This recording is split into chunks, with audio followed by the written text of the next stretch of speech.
et j'ouvre en arrière. Boum. J'ai marqué mes deux premiers. Vous suivez là-bas. Ok, ici, je dois venir vite sur mes genoux et je lui mets un coup de tête ici, là. Boum.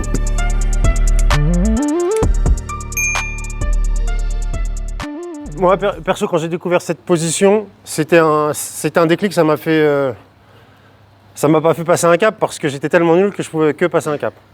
Ok, quand c'était vraiment fin de ceinture blanche, j'avais encore le problème où tout le monde me passait à la garde.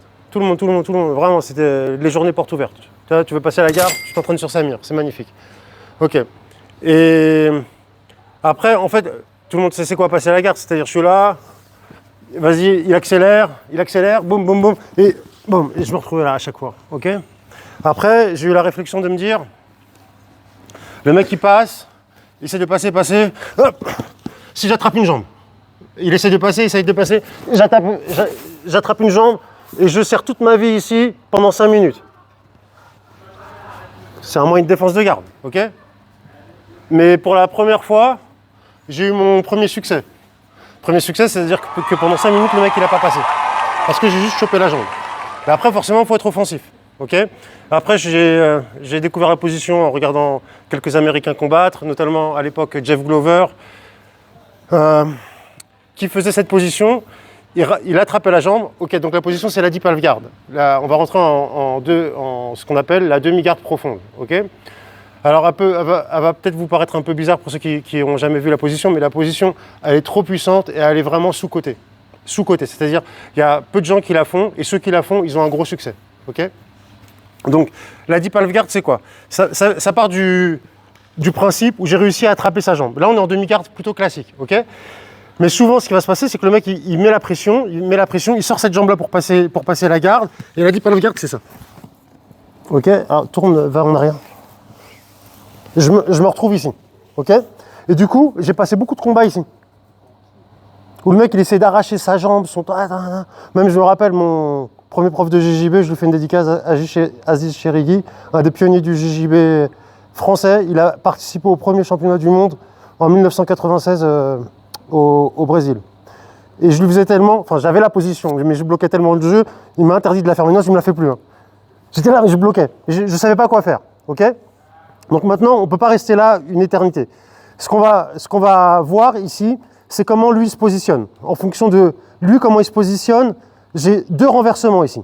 2, c'est facile à retenir, 2 positionnements. Et lui, il a 2 positions à avoir. Soit il va avoir ses mains en avant, ou il prend une base ici, ou soit il va avoir les fesses en arrière. Ok? Et vous allez voir, le truc, il est super ouf, super compliqué à faire. Donc là, on va faire le premier renversement. Quand je sens qu'il a les fesses en arrière, qu'est-ce que je fais? Ma main qui est là, elle vient sur le genou, et j'ouvre en arrière. Boum! J'ai marqué mes 2 premiers points, j'ai mis mon premier renversement comme ça. Et encore, je ne l'ai même pas fait exprès, la première fois, c'est lui qui me l'a donné. J'étais là, et lui, il est parti en arrière fort, il est parti, hop, et puis j'ai juste suivi. Je fais, oh merde, putain, j'ai eu peur, j'ai renversé pour la première fois. Putain. Donc, maintenant, pour vous, le truc, c'est de réussir à avoir la position. C'est là où, au début où on galère un petit peu. L'idée, sur cette position-là, vous allez driller comme ça. Donc la personne au-dessus, elle a un genou au sol et le talon par terre, ok? J'ai besoin d'un levier avec cette main-là. Ce que je veux, quand je vais rentrer, ma jambe là à l'intérieur, elle va faire ça.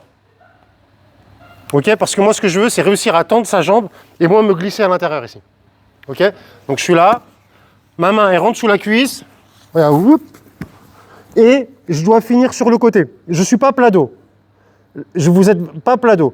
Et une fois que vous êtes ici, bien sûr, vous n'ouvrez pas la jambe, parce que si vous ouvrez, il va sortir. D'accord? Donc vous êtes juste serré ici.